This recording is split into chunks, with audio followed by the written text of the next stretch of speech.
ದೇವರು ಮಧ್ಯರಾತ್ರಿ 2:30 ನಾವಿರುವಂತ ಈ ಜಾಗ ಸಿಕ್ಕಾಪಟ್ಟೆ ನಿರ್ಜನ.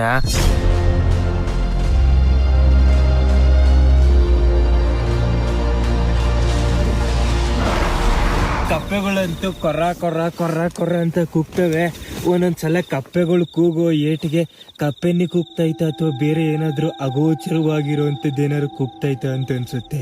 ಇದೇ ಟೆಂಟ್ ಅಲ್ಲಿ ಇಲ್ಲಿ ನಾವು ರಾತ್ರಿನ ಕಳೆದ್ವಿ. ರಾತ್ರಿ ಅಂತೂ ಸಿಕ್ಕಾಪಟ್ಟೆ ಭಯಂಕರವಾಗಿರುತ್ತೆ. ಒಳ್ಳೆ ಸ್ಮಶಾನ ಮೌನ ಸುತ್ತಮುತ್ತ. ಆದ್ರೆ